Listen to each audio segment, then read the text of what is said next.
Staying in San Diego for now and in the top three in the first round of the NFL draft for the first time since all the way back in 2004. Back then, they took a pretty good player. That player, Eli Manning, a two-time Super Bowl champion. Granted, not for the Chargers, for the New York Giants. Every day on Path to the Draft this year, we're taking you inside a draft war room. Today, obviously, it's going to be the Chargers. We have recreated what we think their draft war room looks like with Curtis Conway, Daniel Jeremiah, and Charles Davis. The names on the wall or what we think they look like in San Diego. Gentlemen, take it away. Thank you, Andrew. You're exactly right. This is approximately what it would look like inside a draft room. Yeah, offense and defense depth charts, strengths and weaknesses up there. If the guys are free agents or not. Daniel Jeremiah's top 50 list kind of serves as the best players available the teams will look at as the draft process goes along. Daniel's been in there as a scout. Curtis was in there discussed by teams. Before he was a first-round pick, we say we get to it, guys. Offensively for the Chargers, what are they looking to do? Got to give Phillip Rivers some help, and I think you can look here at the wide receiver position, the tight end position. But let's focus right here, wide receiver. Keenan Allen hurt last year, but you feel like you know what you've got there, a big-time player.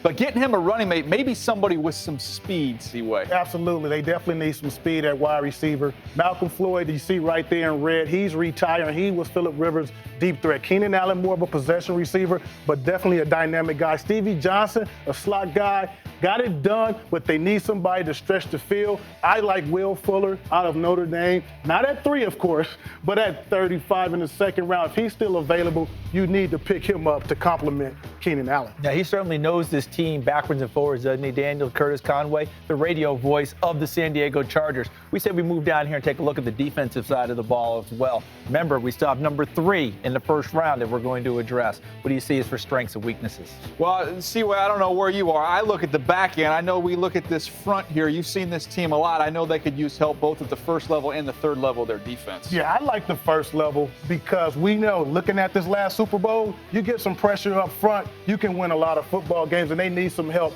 right here at the defensive end position. Corey Liuget, he's legit. You need somebody to take some pressure off of him. If they don't get a defensive end in free agency, they need to go after this young man right here, DeForest Buckner, right here out of Oregon. I mean, the guy is just big. He's tough. He can stop the run. He can get after the passer. They need some help up front to get some sacks. And not just being a Pac-12 homer here. I like DeForest Buckner a lot, Seaway, and this would give them somebody in that front to really complement what they have in Corey Liuget. But first of all, Seaway, there's something behind you. Hold up real quick. Am I smoothing him down? I'll grab Jalen Ramsey. Okay, I'd make a little switcheroo on you real quick. Because I think they're going to go to the secondary, and Jalen Ramsey. Eric Weddle is gone. They need a playmaker back there to complement Jason Verrett, who I feel is one of the best young corners in the NFL. Jalen Ramsey from Florida State, CD, I know you love him as well. You can plug him in at safety. You can play him at corner. You can play him at the nickel. There's nothing he can't do. And you guys remember how much I love Jason Verrett coming out? Yeah. All right, you remember how much I love Mighty Mouse? That guy can flat out play. Now, it's going to be 2 different body types. And what they decide to do with Ramsey, if indeed they go in that direction, corner, safety, do they move him around in different defenses? He can do a little bit of everything, but they would immediately be an upgrade for them and more aggressive. So plenty of guys up there. We talked about the offense. We talked about the defense with the San Diego Chargers. And Andrew, we were allowed to go into the facsimile of the Chargers draft room. We hope you enjoyed the journey.